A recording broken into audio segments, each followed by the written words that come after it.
Be groovy, comment, like, share, subscribe.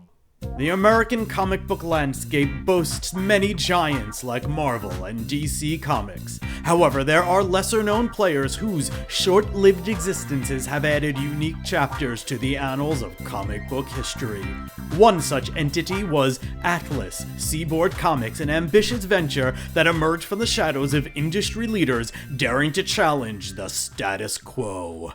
Initiate sequence. Retrotron Entertainment presents. That's 70s Nerd! The foundation of Atlas Seaboard Comics is deeply rooted in a family dispute. Martin Goodman, the former publisher of Marvel Comics, launched this venture.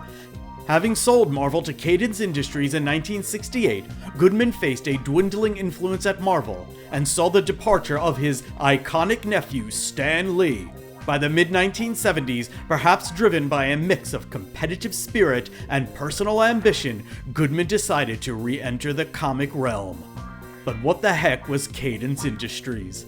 Cadence Industries Corporation, initially called Magazine Management Co., Inc., had a diversified presence which included publishing, but its activities went beyond just that. Over the years, the company's interests extended to various areas, from pulp magazines to paperback novels and, of course, comic books. The most notable association of Cadence Industries in the world of comics is its ownership of Marvel Comics. In 1968, Martin Goodman, the founder of what would become Marvel Comics, sold the business to Perfect Film and Chemical Corporation, which later became Cadence Industries. This sale marked a significant shift for Marvel, transitioning it from a family-operated enterprise to being part of a larger corporate entity. Under the aegis of Cadence Industries, Marvel saw tremendous growth and expanded its cultural influence during the 1970s and early 1980s. This era introduced a plethora of iconic characters and story arcs that would define Marvel's identity for years to come. That's not the end of Cadence Industries' role in Marvel Comics, but that's all you need to know for now. In 1974, Goodman's vision came to life as Seaboard Periodicals, more popularly recognized by its comic line's name, Atlas Comics. Goodman's strategy was clear. He aimed to attract talent with the promise of better remuneration, return of original artwork, a contentious issue of the time, and enhanced creative freedom. Notable figures like Steve Ditko and Howard Chaykin, drawn by these incentives, produced work under the Atlas banner. Atlas's titles were not limited to a specific genre. They ranged from superhero tales to horror, science fiction, and even martial arts, reflecting Goodman's strategy to cast a wide net and cater to diverse interests of readership. Some of the noteworthy titles from Atlas Seaboard include The Destructor, written by Archie Goodwin and illustrated by Steve Ditko, was about hero Jay Hunter's journey from crime to redemption after acquiring superpowers. Archie Goodwin was a writer, editor, and artist. He worked on a number of newspaper comic strips in addition to comic books, and is best known for his Warren and Marvel Comics work. Apart from Spider-Man and Doctor Strange, Steve Ditko also worked on characters like The Question, Hawk and Dove at DC, and created the character Mr. A, reflecting his philosophical beliefs influenced by Ayn Rand's objectivism. Iron Jaw, a post-apocalyptic barbarian story by Michael Fleischer and Mike Sekowsky, featuring a protagonist with a weaponized metal jaw. Michael Fleischer is known for his work in both comics and reference literature about comics. He's often associated with the darker and more violent tone of stories in the 1970s and 80s, penning stories for characters like Jonah Hex and Spectre. Mike Sekowsky was a prolific comic artist with a career spanning the golden and silver age of comics. He's best known for his work on the Justice League of America during its formative years. Morlock 2001.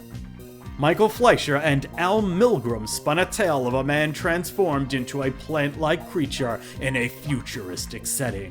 Al Milgrom is known for his 10-year run as editor of Marvel Fanfare, his long involvement as writer, penciler, and inker of Peter Parker the Spectacular Spider-Man, and his 4-year tenure as West Coast Avengers penciler.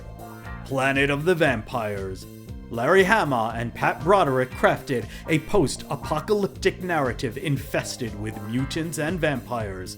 Larry Hama is a writer, artist, and editor. Hama is perhaps best remembered for his work on G.I. Joe, A Real American Hero. He's credited for developing many of the characters and backstories for the revamped 1980s G.I. Joe toy line.